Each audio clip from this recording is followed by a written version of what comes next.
Let's go. It's Tom Young. It's great to see you. Great to see you too, Adnan. Good to sit with you, sit with Fursa Productions. You are now a guest officially on the podcast, so congratulations and thanks for welcoming us to your home and your gallery. Yeah, thank you. Ahlan wa salam. Ahlan wa sahlan feek. I guess we can start off with something very simple. Who are you, Tom? That is an interesting question, and I guess all of us, spend our lives trying to work out the answer to that. On the face of it, I'm an artist from the UK, from England originally, and I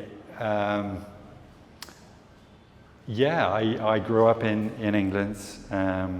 Born into a family, a very creative, artistic, cultured family. I was encouraged to follow my talent, to draw, to paint, by both parents. My grandmother, who was an artist, come from a line of artists, a rich ancestry of the interest and passion for the arts. And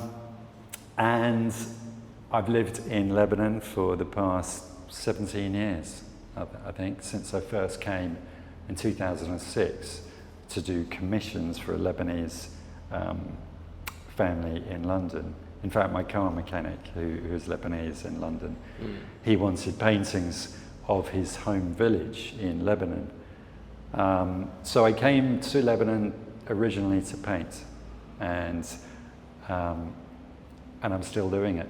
Obviously, you're doing it quite well. You've built a reputation as the guy from London who has made his home in Beirut and produced a lot of the most beautiful art that I've ever seen, that frankly one would wonder if you're Lebanese yourself because of the love you have expressed through your art of Lebanon. Thank you. Yeah.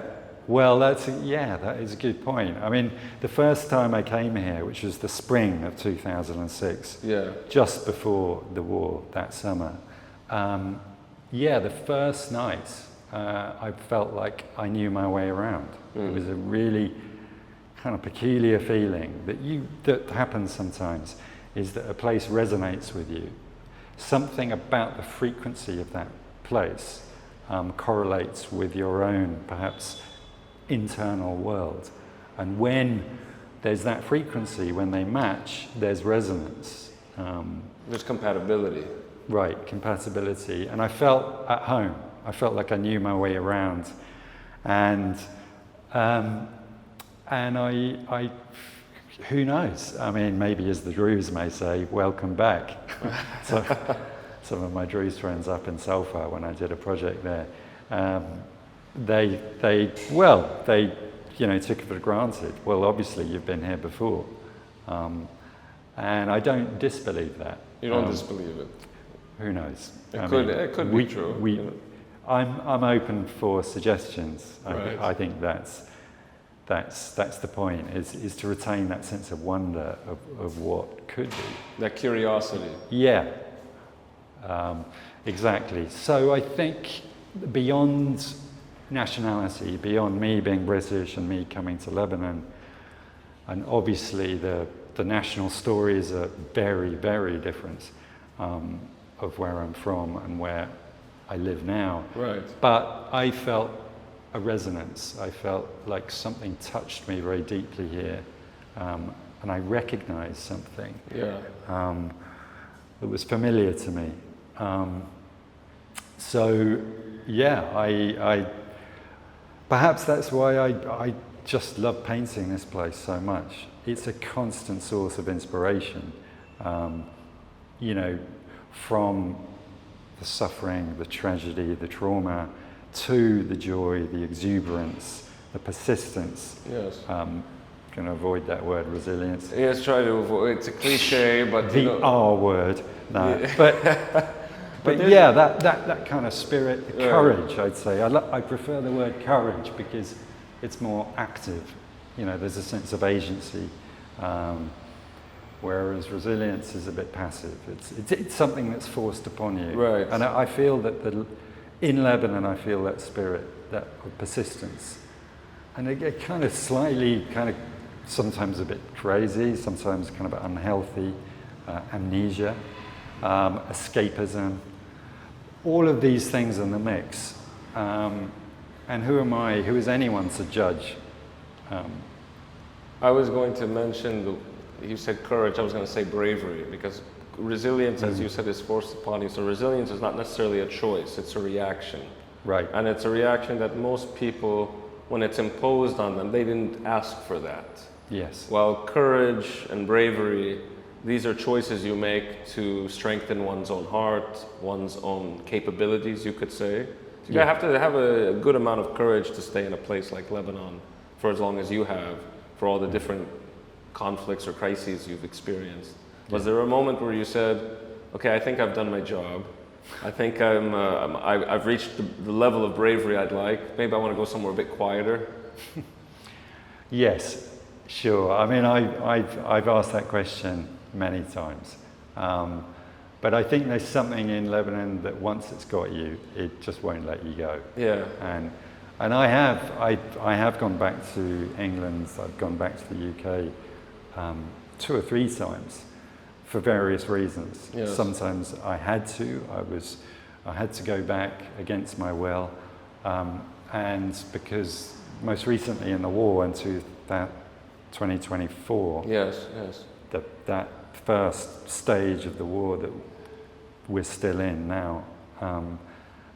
I went back, and my father was alive then. He needed care. He's 92 years old at the time. May you rest in peace. Thank you. Yeah, Allah yahramu. Allah And so I couldn't justify continuing to live in a what was a war zone and not look after my dad. And because I'm his only child, I went back. And I went back as well because I thought I want to perhaps get away from this identification with a place that is clearly traumatized and very troubled. Perhaps it's time to sort of perhaps move on from that in my life. At least that's what my sort of conscious, intellectual mind was saying. But I think the heart has its reasons of which reason knows nothing, as Pascal once said, that there's something else, there's some heart connection here that goes beyond, let's say, the sensible or the rational, is that having spent so many years here, there are so many threads and roots now attaching me here. And they're symbiotic connections. It's Lebanon gives back so much to me, yes, and which, I'm very grateful for. So I want to give back, and it's in many ways a very beautiful, fulfilling connection, which you can't just throw that away. You can't also reinvent that somewhere else. You can't just, suddenly decide, right, I've had enough. So perhaps I realized after 6 months when I was back in the UK, in a way now I've left. I can't just flush Lebanon out of my system. It just doesn't work like that. Right. Too many friends here, too much soul family, I'd say.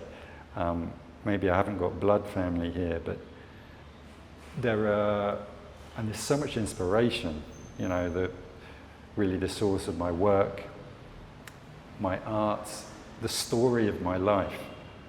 Really, Lebanon has brought that story out. I found the key to my door here. This is, there's that saying, find what you love and let it kill you. Find what you love and let it kill you? Yeah. It's a nice expression. And I felt that way in Lebanon. But that, there are different ways to look at that expression.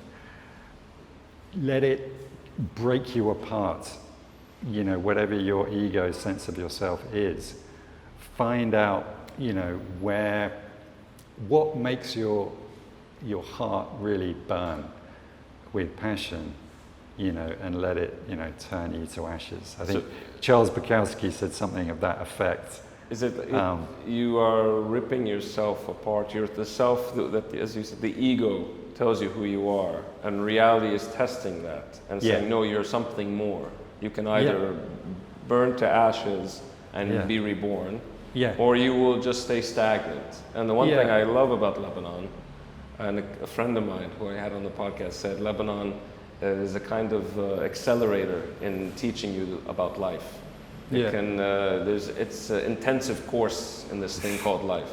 I mean, it really is, a kind of assault course. It's for some sort of discovery. I wouldn't say awakening. I'm not sure whether I really believe in that, but it's a really rich journey, which is very challenging, and certainly not always comfortable.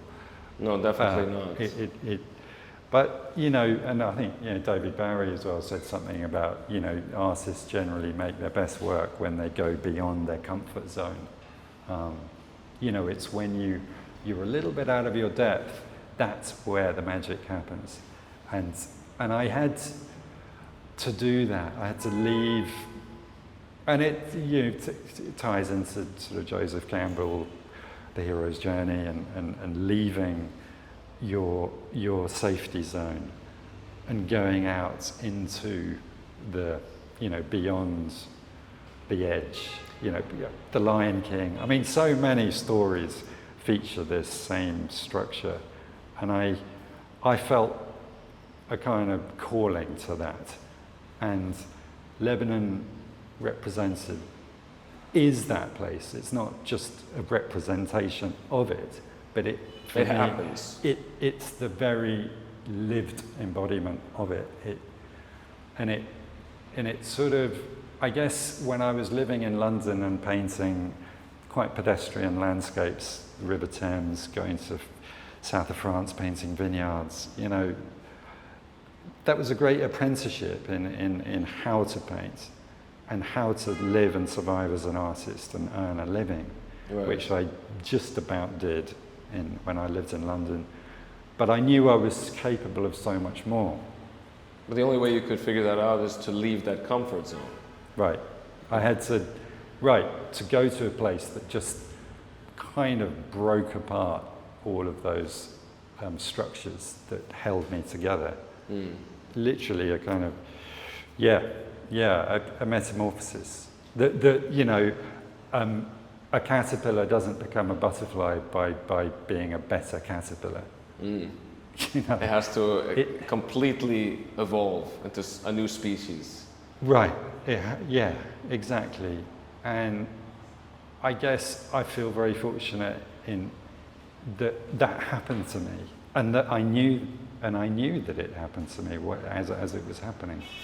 But it means also living through crises and traumas. The port explosion, smashed up my house and my studio, been through wars, attempted revolution, protest movement, economic crises, listening to the drones, really disturbing, sinister sounds fairly often now.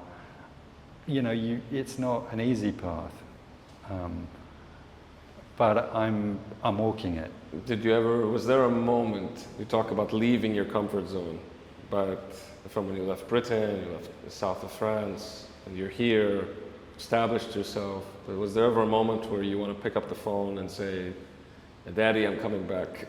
This place is becoming too much even for me.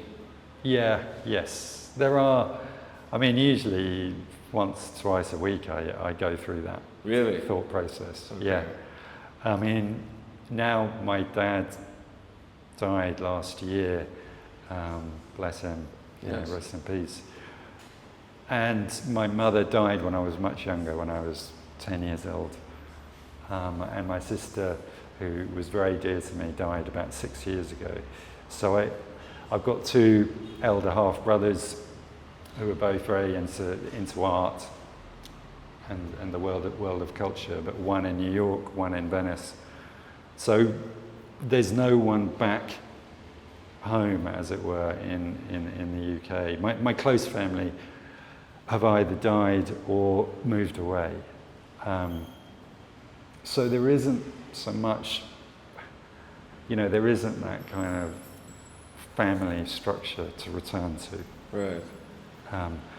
There are dear friends, my old school friends who are like brothers, really, and dear cousins and aunts, but in Scotland and the north of England, and you're scattered across the globe. It's a story of fragmentation.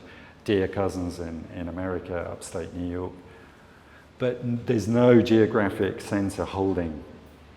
Like W.B. Yeats said, things fall apart, the centre cannot hold. Well, that happened to my family. That happened to your close family, your blood family. Right. What happened, if you want to talk about it? Yeah, well, it is. It is a story that's certainly perhaps one of the deep emotional triggers that does connect me to Lebanon and what I see going on here, the tragedy. It's something that resonates with me because, my mother was very unwell, suffered from depression, and took her own life when I was 10. I'm sorry about that. So, thanks.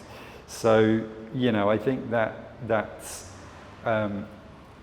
experience of sudden loss and trauma in the early 80s, 1984, which happened at the same time was a lot What was happening here?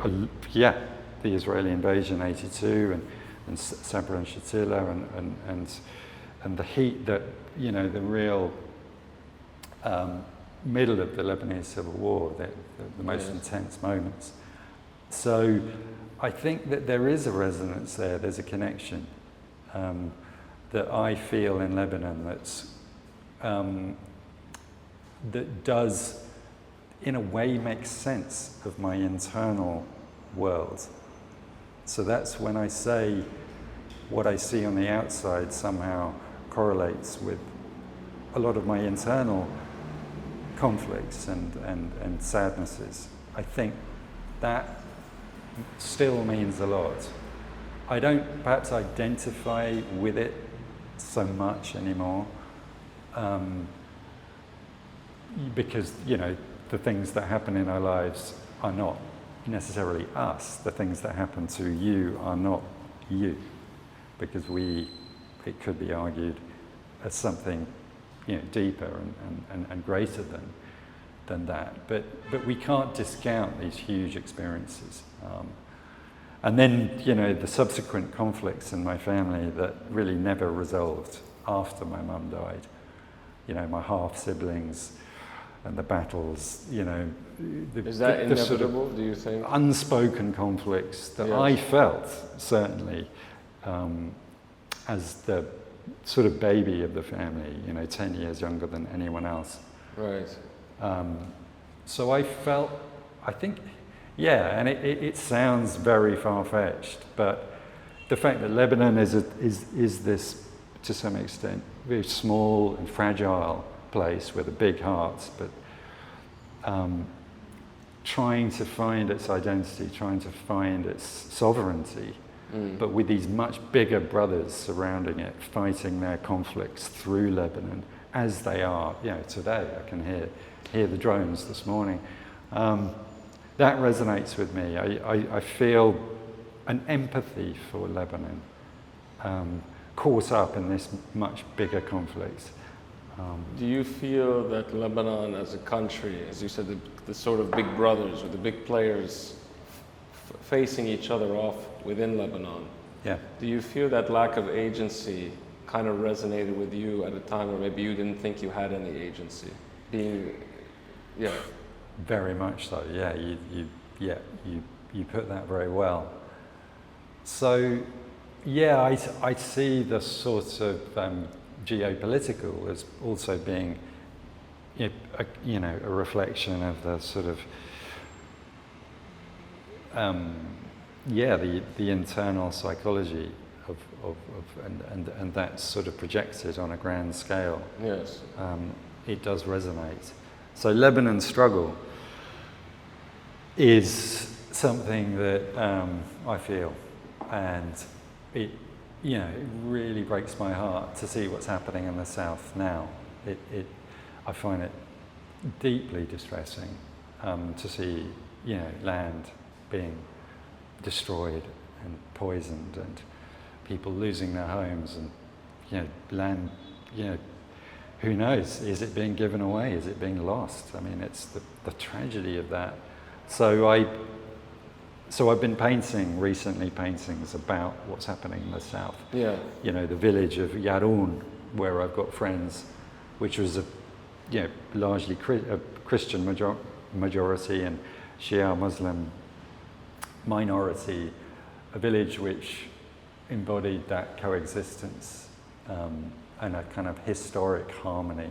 That social cohesion among Lebanese. Right, which is really valuable, and not enough is said about that, about the harmony that can work here in Lebanon.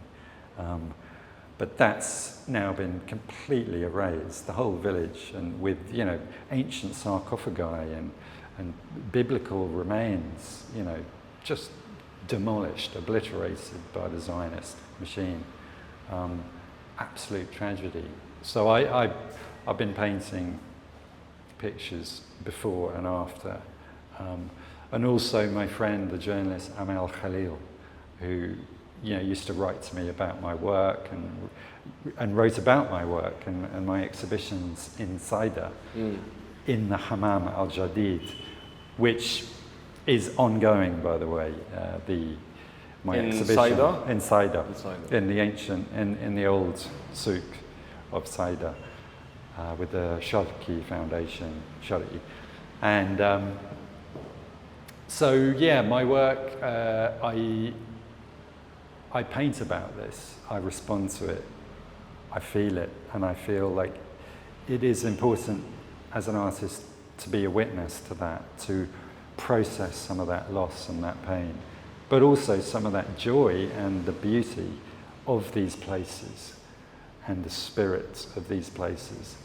And I want to play a part in that, to play my part in Lebanese society. I have a couple of questions regarding that, but one is, you've produced for 17 years work in Lebanon. I would imagine the vast majority of the feedback was productive, was positive, I mean. Yeah. People admired your work. Yes, which is lovely. I mean, that affirmation, You feel you're doing something right? Yeah, a sense of connection. It's what all artists need, because we're solitary creatures, and that connection, affirmation, being part of a community. You need that solidarity. Yeah, which I never felt in London. Did you feel it was more competitive abroad, and here it was more collaborative, more cooperative? It's it's a smaller city than London. London's a monster of a city, and one of the world's great urban centres, and it's very tough there, the competition, but also the sense of what I felt when I was there, the culture. I seem to be kind of very, almost insincere. There's a sense of, you can't say anything sincerely. You've got to be somehow ironic, or can't take yourself sarcastic. Which can be great. That British sense of humour. I mean, which I do like. I think I do like it. There's an element to it which I think is really great, but there was a sense in which I had some sincere feeling in me about the world and the injustice that I was witnessing on the news, particularly ever since 9/11 and in the Middle East. There's a sense of there's something deeply wrong about the world, the way it's being run, and the great Western empires, the European empires that have morphed into, it could be argued, the Nation states. Yeah, and now we have the American Zionist Empire, which grew out of the British Empire, and certainly the injustice that I perceive. I know there are other ways of looking at this, but I wanted to engage with that on a sincere level, and in London, I just couldn't see a context where that could be done, and I wanted to reach out into the world and connect and be a part of something to do something meaningful in life, which I think is one of the great missions we all have, is not necessarily to find happiness, but to find meaning and purpose. Yes. And so, yeah, I found I'm finding that here, and even at the expense of your own happiness at times. Yeah. Or your this idea that you could always, there could be a place somewhere where your dopamine receptors are always on fire, but here that doesn't always happen, and nor should it. Well, yeah. I mean, horses for courses. I mean, I did spend a lot of time in the south of France and in beautiful Andalusia in the south of Spain, where I lived twice for a number of months. Valencia, had friends in Ibiza. I could have lived, the ultimate party island. My half brothers got their place in Italy. I had opportunities to live in these paradises, really beautiful, where history is perfectly preserved, beautiful landscapes, picturesque, yeah. Right. But it didn't catch for me. I couldn't find the hook. I couldn't find the sense of inspiration. I couldn't find the sense of urgency. I couldn't find perhaps the tension, the dynamic that would provoke me into creative action until I came to Lebanon. An ironic twist that if you were in an area or an environment that was more utopian, it would be more dystopian or destructive to your artistic creativity. You would not find that motivation to do what you do. Right. I mean, it could be. I mean, it depends, and it depends on how one grew up, and if you grew up in a pretty happy, healthy, harmonious situation, then healthy, happy, harmonious places might resonate with you, and that's fine. But my life story and my nature, it took coming to Lebanon to awaken what I had, that potential I had, and it's I go through phases of kind of bursts of tenacious action, and then I go through perhaps at the moment my preoccupation is somewhere else, dealing with my dad's death and his property, and also having just got married. Mabruk. And Congratulations. thank you, and hopefully starting a family. So now I'm painting more steadily on not doing so many really big ambitious projects, but individual paintings that are more manageable, but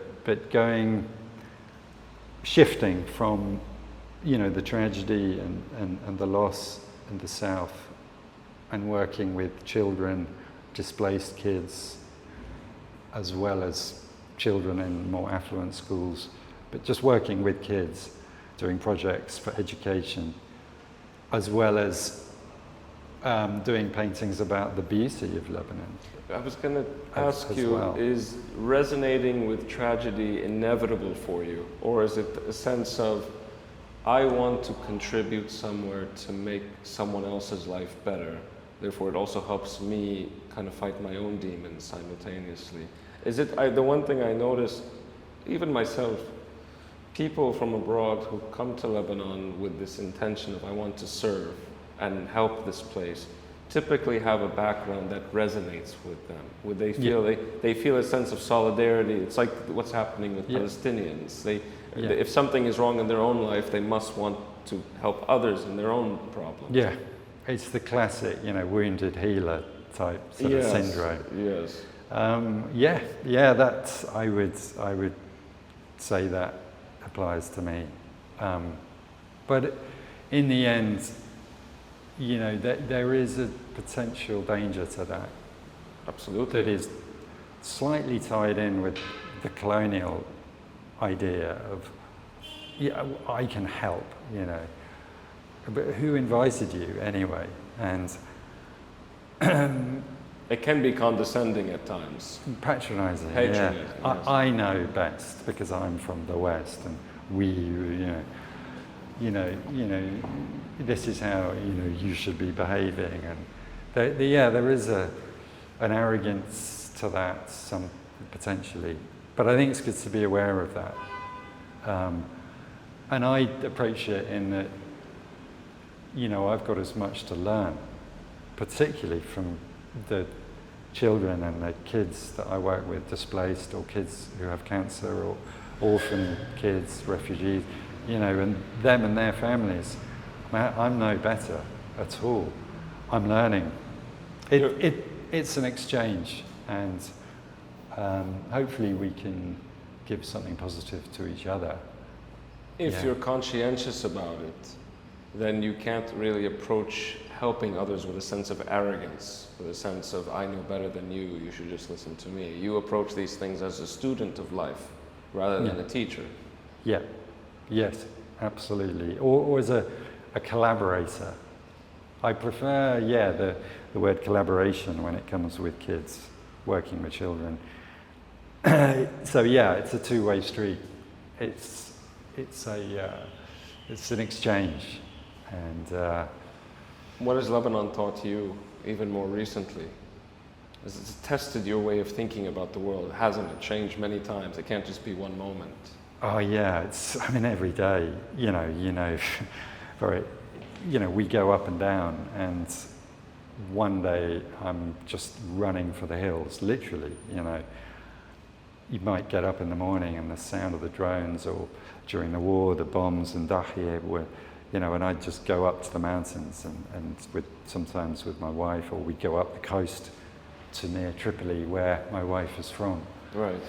To get away from it. It just became unbearable. Luckily, we had the luxury of that choice. Well, many people don't. And so I recognise that. To be thankful to have that choice. And sometimes I'm just amazed and uplifted by what I see in Lebanon, and I couldn't imagine being anywhere else. I want to stay, I want to give, I want to keep contributing, and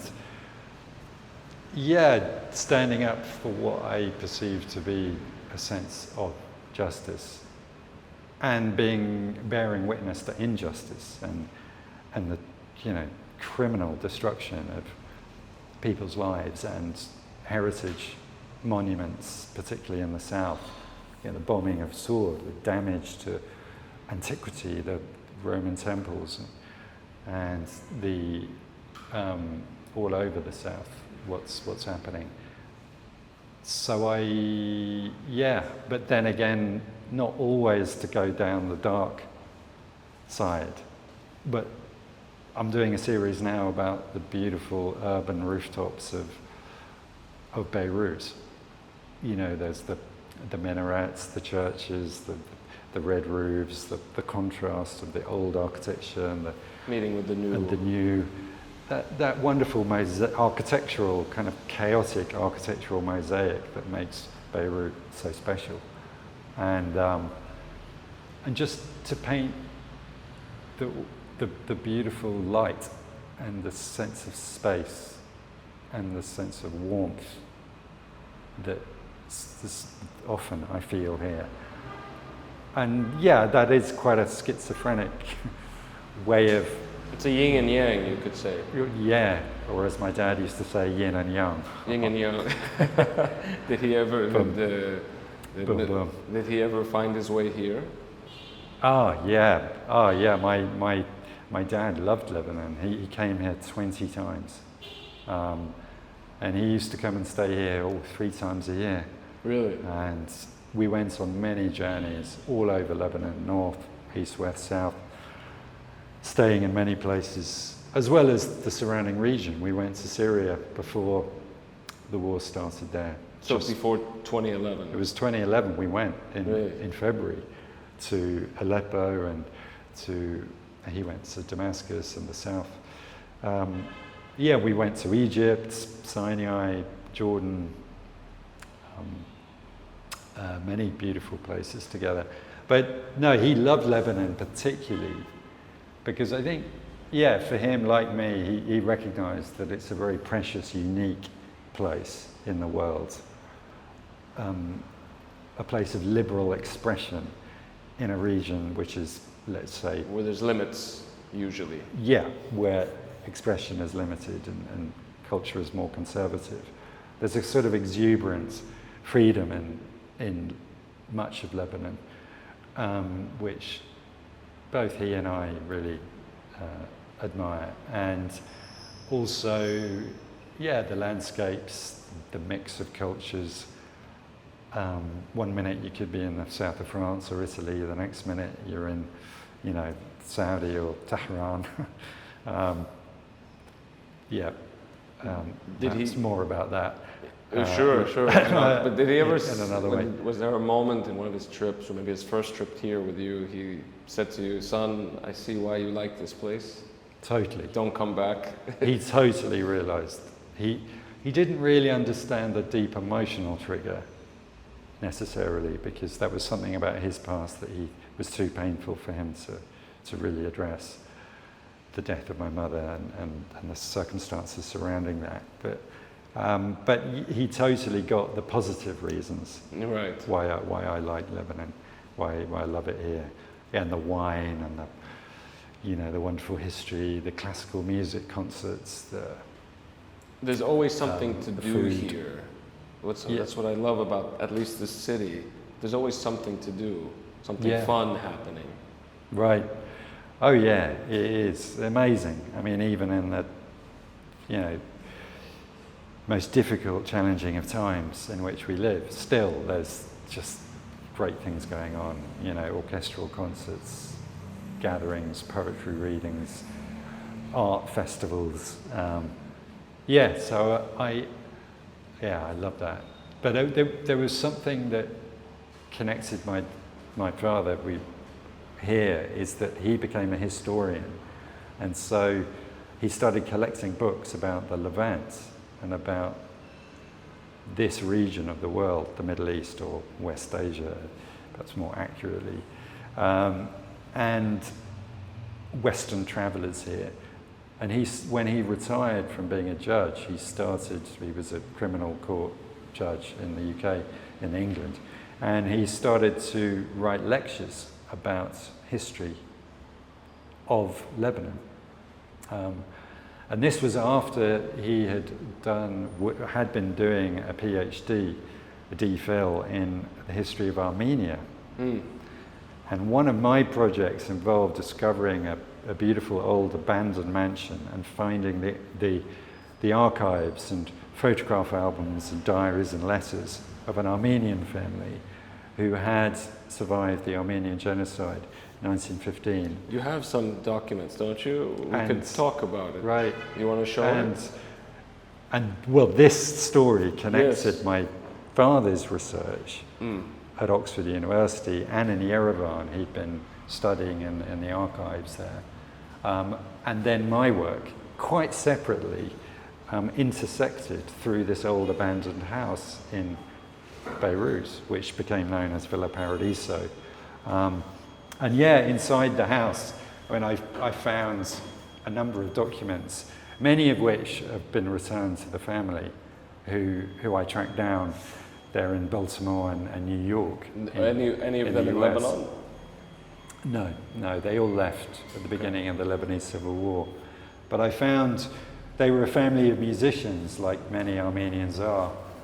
And I found these musical scores. Here's a Beethoven valse. And then found as well the invitation card to their gift shop called Carousel. In the US? In Beirut. In Beirut. Yeah, which opened in 1965. Wow. And so I found these just scattered around the house and in boxes that had been actually kept quite safe by the Lebanese family who had since bought the house. And they inherited that property? They bought it, yeah, about 15, 20 years ago. Okay. But all these documents and items and belongings I found. And then this amazing newspaper cutting showing the opening of Carousel, the shop. Is that in Hamra? It looks this is in Ain Maraisi. Ain Maraisi. And then this girl, this model with a pet leopard, just walking down the street in Beirut, which is so expressive of that kind of golden age that everyone talks about, that sense of the sort of decadent kind of fun times. A very unusual kaman. This is very beautiful. And also this this newspaper article that was on the floor, written in English by the patriarch of the family, Mardiros Baloumian. And he wrote about his extraordinary survival in the Armenian genocide and how 17 members of his family were killed, and he survived, came to Beirut and ended up falling in love with Lebanon in a not dissimilar way to me. So I found a connection through this Armenian family of people who come, refugees to some extent, that from another land. And they had found some kind of spiritual home here, and a place which offered them great opportunities, and that resonated with me. In some ways, Lebanon was, I won't say a new world for others, but it definitely was a chance for people to start again. Yeah. Does Lebanon do that for you as well? Yes. Yeah. Exactly. I mean, I never would have imagined that I'd spend my career as an artist, doing installations in beautiful, crumbling mansions and huge historic hotels, and thinking in a grand architectural scale. And the Hammam in Saida is the current project, and I'm hopefully going to be doing one. There's the opportunity in the Rashid Karami Fair in Tripoli, hopefully maybe next year. I've started work on that, but this practice of using my art to transform these forgotten, abandoned places and work with architecture as a painter, working not just with 2 dimensions but 3 dimensions, and it could be argued the 4th dimension of time. And working with communities and working with whole teams of people, that is something that Lebanon has given me, which I just can't imagine any other place doing that. I did paint and travel all over Europe and America and India and Morocco and many places, but it was in Lebanon where this happened. It was something about the place which provided the spark. Yeah. And that kind of, that sort of laissez-faire, that kind of joie de vivre, right? That I find, that entrepreneurial spirit that you find in Lebanon. And the lack of kind of restrictions, not many health and safety checks, or all the licenses that you need, say in the UK, the kind of rigid structures that sort of limit creativity in the so-called civilized world. I find in Lebanon a kind of liberating spirit, There's a freedom here that ironically you do not feel in other places, despite them claiming to be the homes of self-expression. Yeah, right. And claiming to be, you know, exactly the sort of centres of civilization. And whilst to some extent that is true in terms of, you know, functioning public services and so on, but as an artist I found, being here to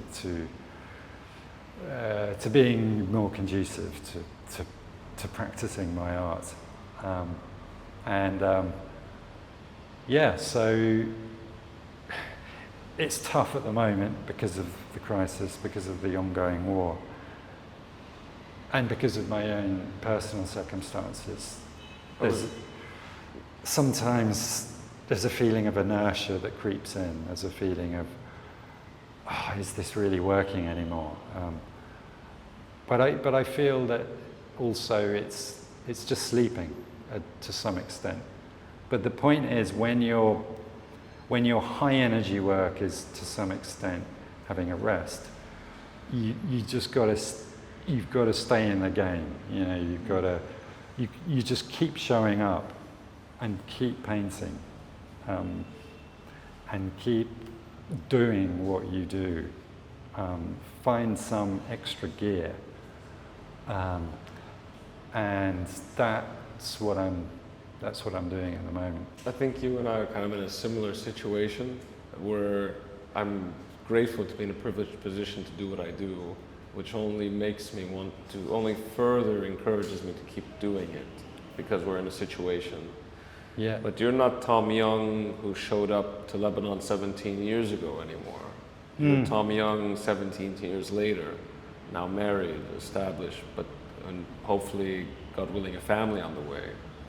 Are there circumstances where you would say, I'll never give up on Lebanon, I'll always come back, but maybe I can't stay here permanently?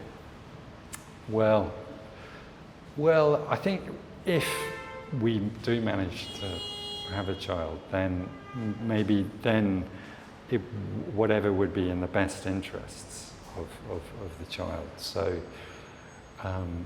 it depends on the situation at the time. But in some way or other, I'll always be coming back. And hopefully I'll be living here predominantly, you know, most of the time. But yeah, I think I've accepted perhaps that, you know, don't expect, you know, life to turn out the way you want it to, because it's not going to. Life is not linear. And life just isn't like that. And so, okay, Lebanon's going through these years of crisis on one level or not at the moment. But just stay in the game. And as an artist, well, paint that. You know, be a witness to, because these are clouds, you know, in that sense of meditation, you know, they're passing clouds, but the sky above and behind the clouds is always blue. But the storm clouds come and go. So as a painter, I can paint both the storm clouds and the sky behind them. You know, be a witness. And that, I guess I find a sense of meaning and purpose. Like I'm doing something, following some kind of calling by doing this. Can you find inspiration during the good times too? I mean, obviously you have. Yeah. I would hope you can. Right, exactly. Oh no, I just want to keep on suffering. You know, that's right. We want to resist that human tendency to embrace the masochistic side, and we want, what is it about human suffering that is almost addictive? Yeah. Why? That you almost want to sort of almost provoke it. Yeah. You know, which that can lead to a lot of self-sabotage. Absolutely. And mistaking it for courage. Yeah, putting yourself unnecessarily in harm's way because it might provoke some kind of creative response. Well, perhaps there is an element of that. But for sure, you can see in my work, I mean, there are many paintings in my gallery collection which are really about joy and peace and space and light. The beautiful rivers and mountains and trees of Lebanon. You've captured Lebanon in your paintings, which I don't see much conflict in them. I see more, I mean, you could see these paintings in a gallery in New York or Venice. You could see these things inspiring the creative mind to even inspire more artists to come to Lebanon. Have you ever ran into someone and said, I've seen your work, I can't wait to go to Lebanon myself? Yes. There are quite a few people. And I like being, a bridge between those two worlds and perhaps correct or challenge some of the stereotypes people have about Lebanon. No, it's a place full of green trees and flowers and nature and, really show that in my art. But at the same time, not shying away from the suffering too.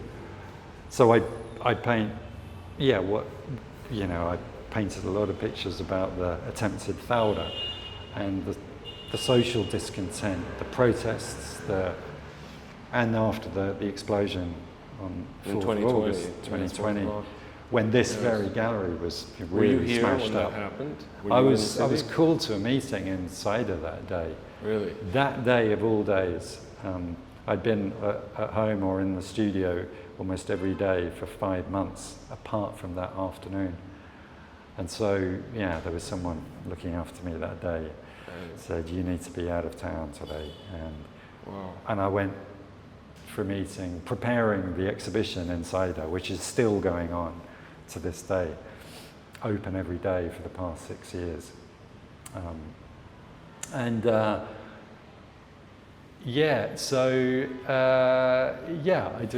do want to, I'd like to be I won't say a messenger for something. Maybe an unofficial ambassador, cultural ambassador. Something like that, but not restricted by the sort of foreign policy of whatever my homeland may be.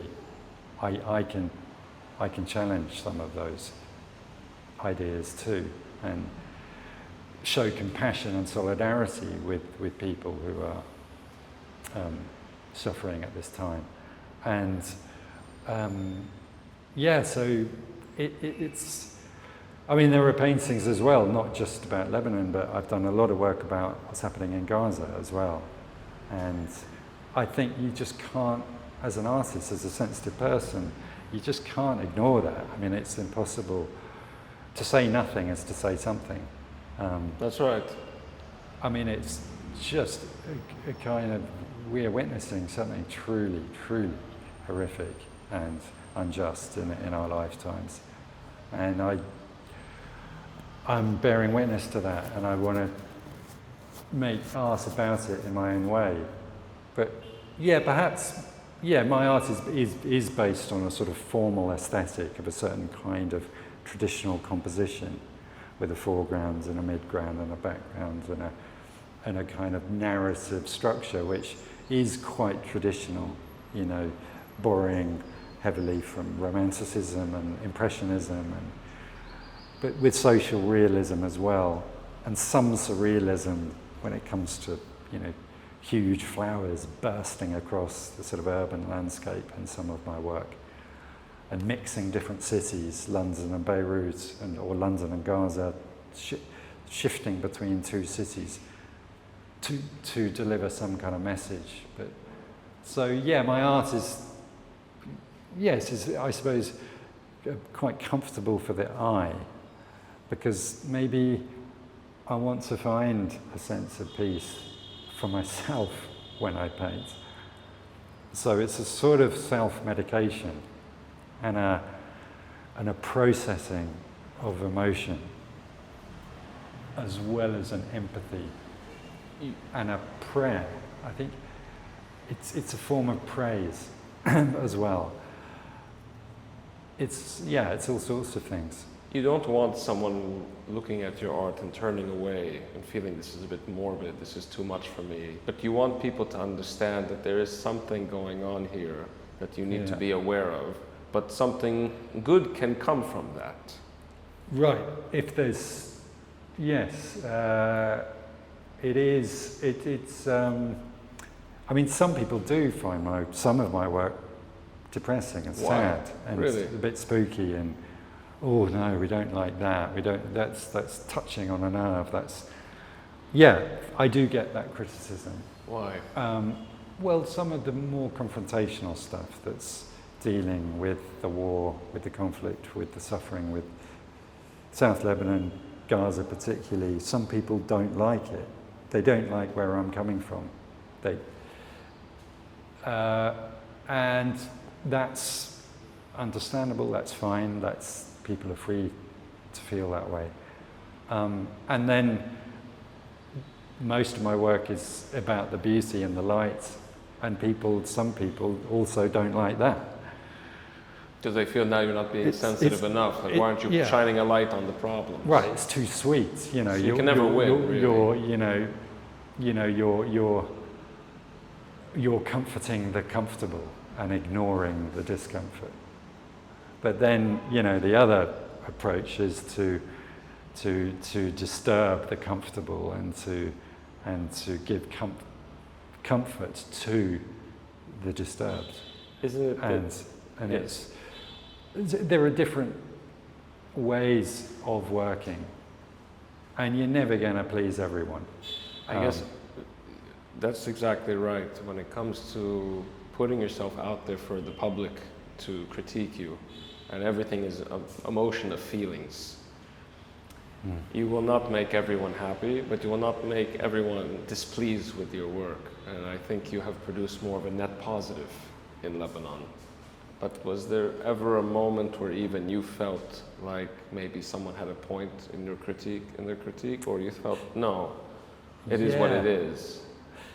Yeah. Oh, there've been certainly critiques of my work. And I take that as a compliment when people do give serious attention to critiquing my work. I think a writer once writing for Al-Modon magazine wrote, there's something about my work, when I was making work about the explosion, that somehow I was painting images of events and of scenes, presenting a sort of formalized, even kind of slightly prettified image of something that really was not pretty at all. And somehow interrupting or the process that people, the mourning process? Yeah, the sort of healing process that people needed to go through. My work, the images of my work were somehow interrupting people from processing the true depth of the trauma that was going on. And I sort of thought about that and thought, well, yeah, maybe he's got a point. And the thing is not to be so brittle about it. The same writer did actually also say that I just painted from news images taken from the internet, which is not correct. A lot of my work is made from life, actually on the spot, painting it, or from photos that I've taken, and certainly channeling feelings that I have deep inside of me. They're not easy paintings to make. But yeah, there are times when people, and it's good. Yeah, I'm happy to hear criticism,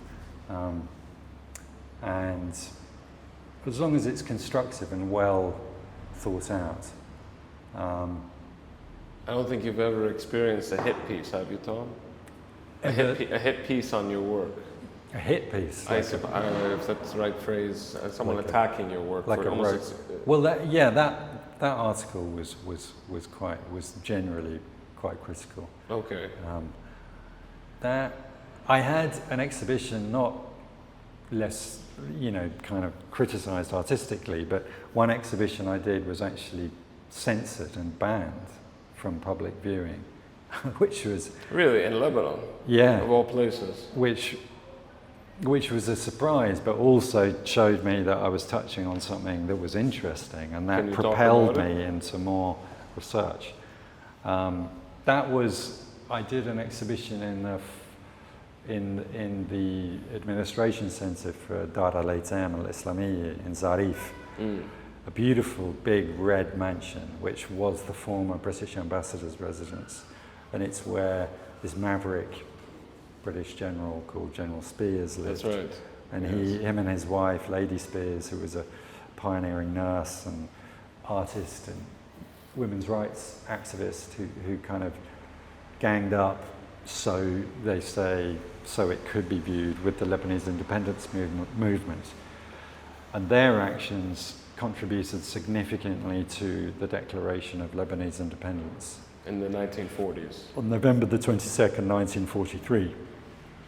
And I actually later discovered that one of his military advisors at the time was my mother's cousin.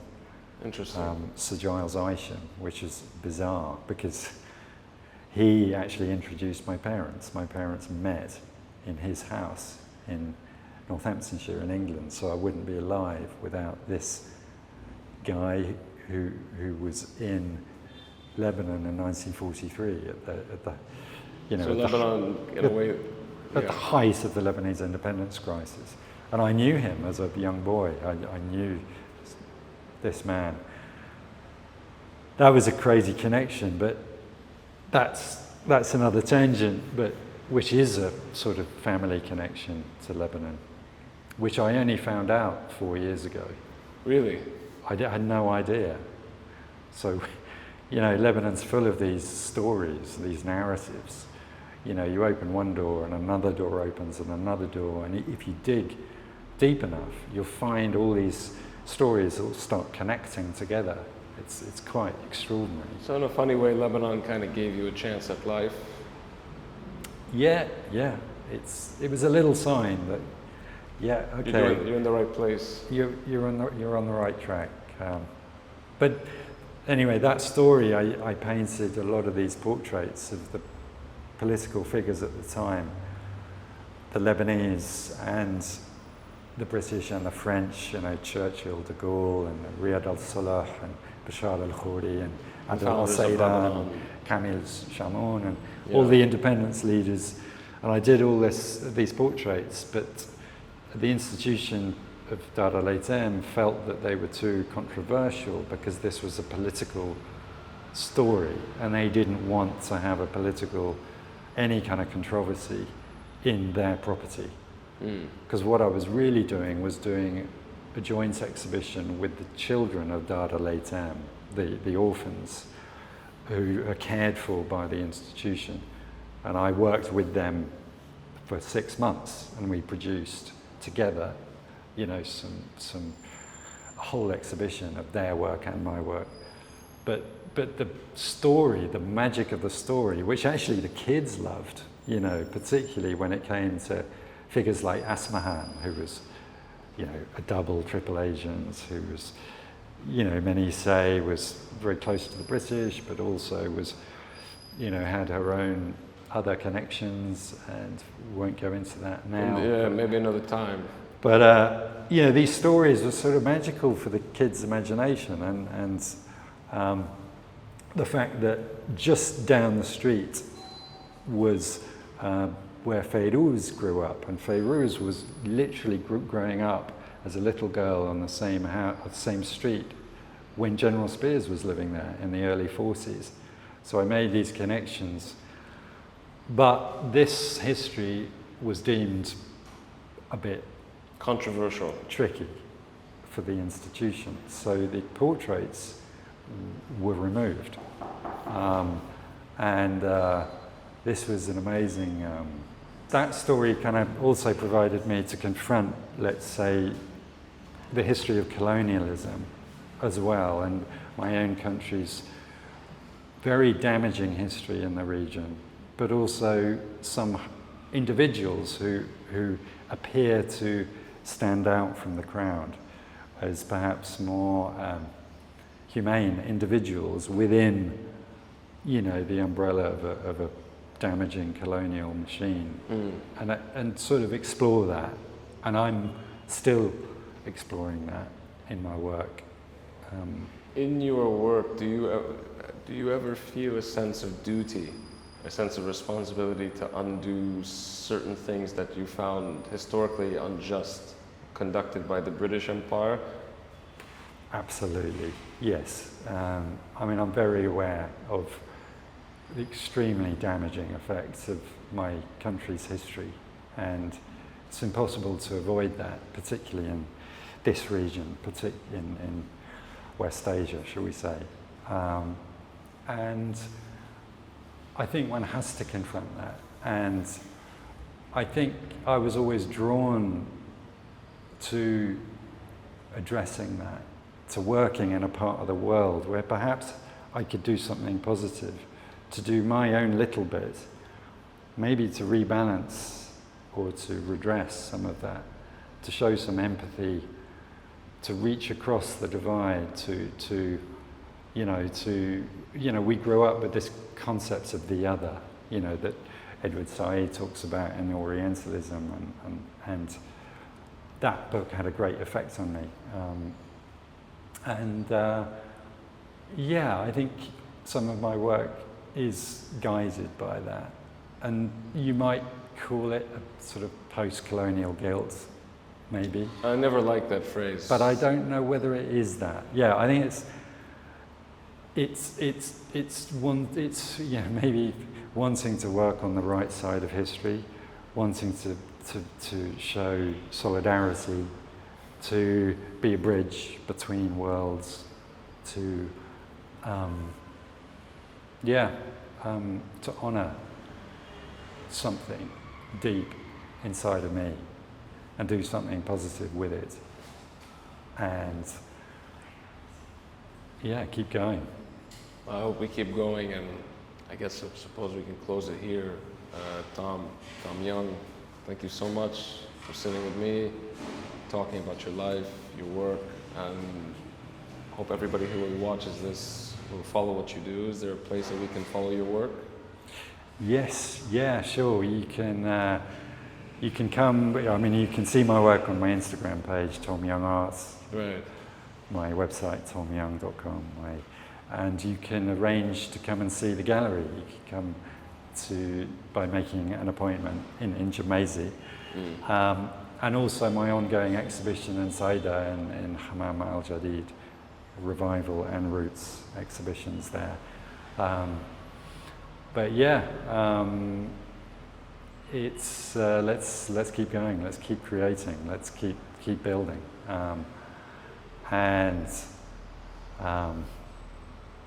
even if things appear to be perhaps falling apart and disintegrating, perhaps as the scientific law of entropy seems to suggest, out of that decay,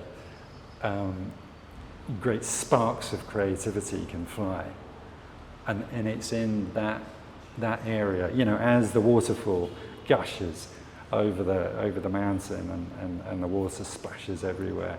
I think that's what I'm interested in, is that creative response to these events that are out of our hands. Not every reaction to a negative event has to be another negative event. Right. You can find the beauty from even a tragic situation and actually make it better. You can harness the energy of something, even if it is a traumatic event, and transform it into something more positive through awareness, hopefully. Tom, thank you so much. Sure. Thank you, Adnan. It's a pleasure.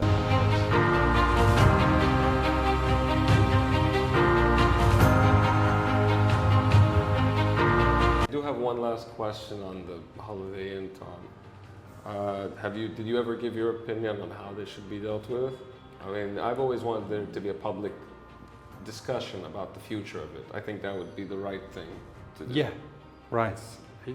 I thought by opening it up for an exhibition of paintings that's about the past, about not just the past but also the future, the present and the future, and perhaps kind of turn the building into a kind of giant source of light and creativity that don't cover up the wounds of the past but actually transform them into something that could be beneficial. So I thought that the building had great potential as a centre for art and culture in the middle of the city. And obviously that's difficult to monetize, because in a city which is, based on, commercial. They want market forces to win the day. Right, and this is just the essence of capitalism anyway, and there aren't the government subsidies to really support such sort of creative projects. But anyway, at least for a temporary time, it could be accessible to the public. And then the exhibition would then basically be the excuse or the premise on which the people in the city and around Lebanon could have access to an iconic building which was forbidden to enter. So really then the art becomes, as it is in many of my projects, becomes the catalyst for a public engagement with an architectural space that in the end has nothing to do with me. The art is a sort of almost like the icing on the cake. It perhaps gives the building a kind of flavour and is a bridge between the past and the present and a possible future. You give people potentially a door to walk through.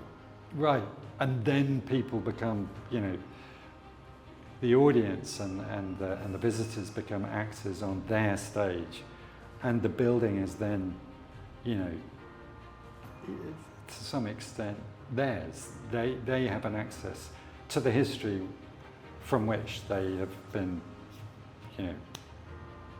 forbidden to enter, and that's what I think art can do as a catalyst to build bridges, to open doors.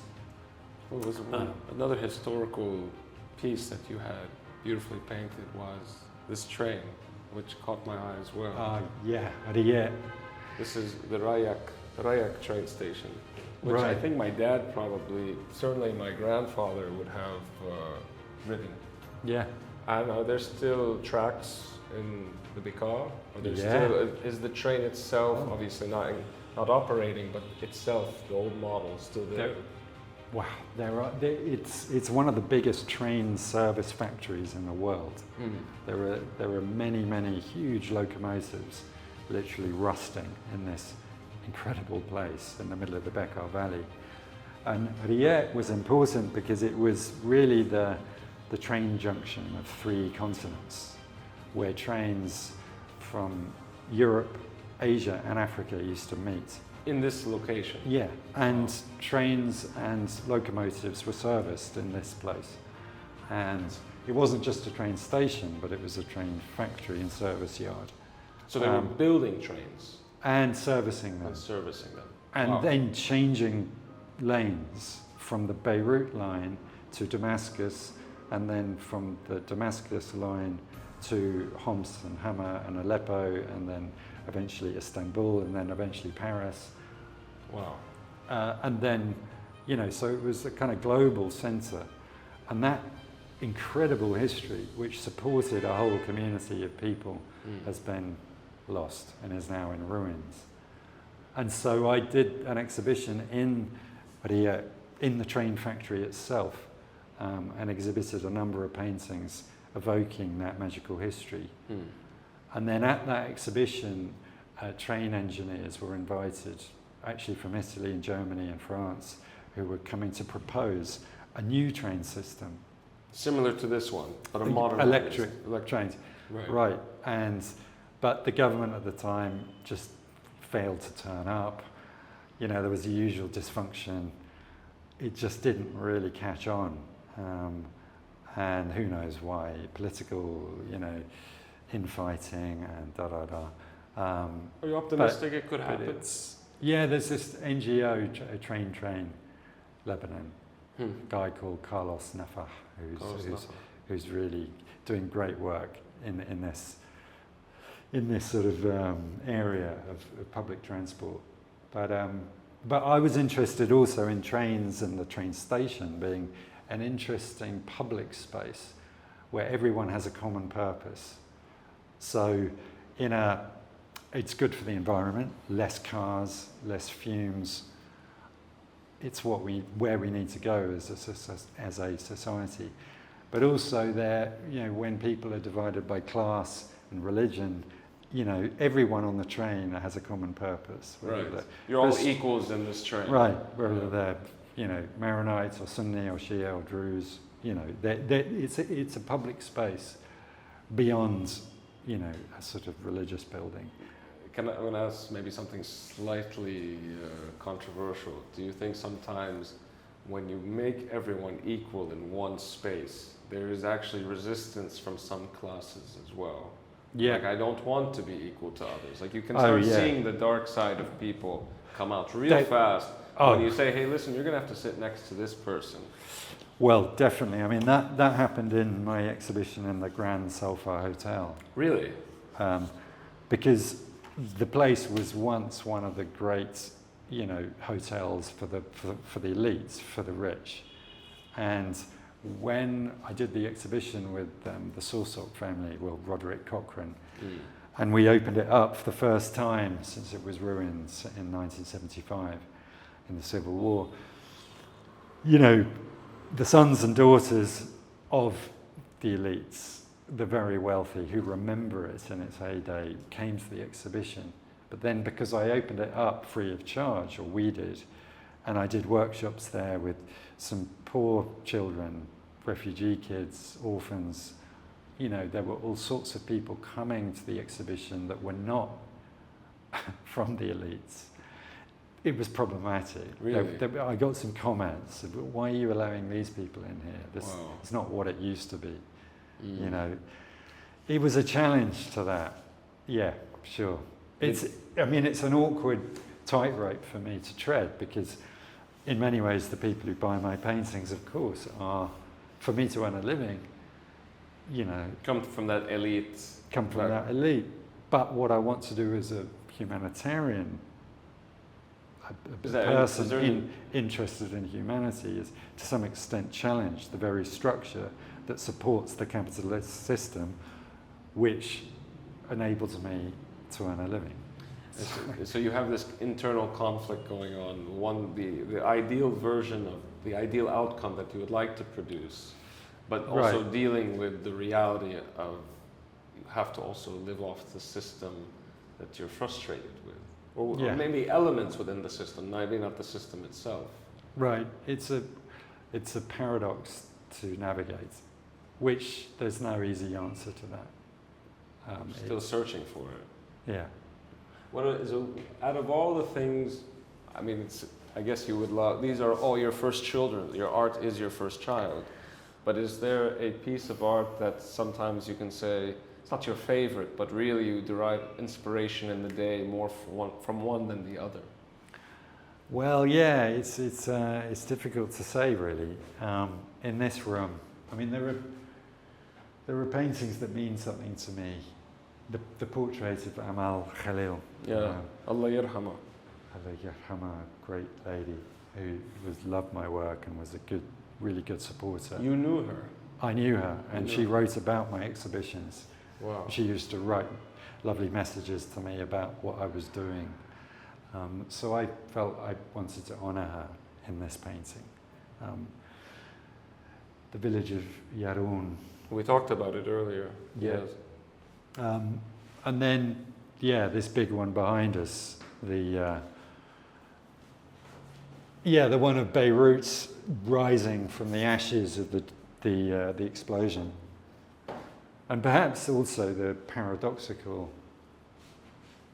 kind of dissonance between the kind of decay and the destruction, and then luxurious dorm, towers rising up, you know, and that kind of inequality that's everywhere, but in the world, but particularly in Lebanon. But also, as I was painting the paint just settled in the shape of an angel. I see. That caught my attention. Was that intentional? No. No. I dropped white paint on it from a distance, and the white the white paint congealed, settled in the shape of an angel. It's bizarre. And I kind of fixed it a little bit. And then it was just as the 2024 war was starting, and I could hear... A colleague of yours, Allah yarhamu, Robert Fisk, was in it as well? He was in the same series. The same series? Yeah, talking about the Commodore. The Commodore, but you made something about the Holiday Inn, which is this kind of shadow that still lingers in Beirut from the not-so-glory days of this country. Yeah. How did you do it? What was the motivation?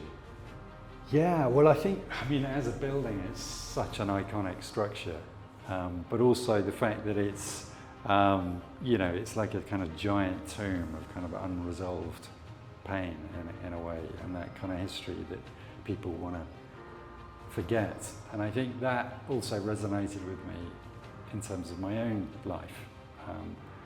But also it seemed to be a fascinating structure to deal with as an artist. Having worked in a lot of beautiful old sort of Ottoman style French colonial buildings, worked with a kind of, let's say, an architecture that is sweeter and more nostalgic. This was an opportunity to work with something a bit more modernist. It was a contemporary building. At the time, in the 70s, yes. But this kind of concrete brutalism, which is fascinating itself as architecture, and has great merits, I think, but also because of the history of it. I mean, it is it really is a powerful structure, and I thought by doing hopefully an exhibition there, or certainly making paintings about it, and getting access to go inside, which took about a year to do. Meetings with the owners, the Kuwaiti family who were the majority shareholders, and then the Lebanese shareholders, and legal teams, and even getting a letter written to the general of the Lebanese army. I mean, it was a major process, and it just felt like a very, very iconic building in Lebanon's history, that if I was going to make art about the history of Lebanon, then I needed to work there. And it was incredible experience. I always wondered why it's the way it is currently. I mean, a lot of buildings have been rebuilt. A lot of buildings, I mean, you can see bullet hole buildings filled with, concrete, but you can still see the remnants of the bullet holes across the city. Did you ever get an answer on why they just left it the way it is? It's mainly because of an ownership issue, a conflict between the majority shareholders, the Sabah family from Kuwait, and the minority shareholder, who is the Abdini family, Roland Abdini, who's a Lebanese, whose father was a major developer for the site, and he's a very sophisticated, cultured architect who has, the building is very dear to him. What I understand is that the Kuwaitis and some people involved with the property wanted to remove it completely and build something new, but the minority shareholder wanted to keep it, and it was sort of locked in a kind of a legal dispute. And I think the other reason is, the Lebanese army have occupied the bottom 2 floors, so it's the sort of it's the centre for the Lebanese army's sort of urban tank division on the bottom floor. And the building has great symbolic power as well. Yes. In I think the city's memory, and I think it still presents something of a problem. How to deal with that? It's kind of symbolic of that difficulty, which for me represents something that all of us, every single human being has. How do we confront our problematic pasts? Right. So it was, I think, meaningful on many levels. Here's my studio partner. You call them the Lion of Jamaica. Yeah, hopscotch or hopsy. Nice. Hobsy. بالعربي. Yeah, he's got 14 years old now, so he's been around for a while. Yeah, the Lion of Jamaica. Yeah, you can see it. He's big, very big. Yeah, he's a loyal companion. As any cat should. When being surrounded by work like this. Thank you guys for joining us on today's episode. We have the privilege to interview one of Lebanon's best artists, also international artist named Tom Young from the UK, has found his path to Lebanon and made it his home. He's also a dear friend, kind enough to let us into his gallery to show off his work, his passion, and how it's inspiring young minds to follow the path of art, and just want to sit and have a great conversation. So hope you all enjoy it.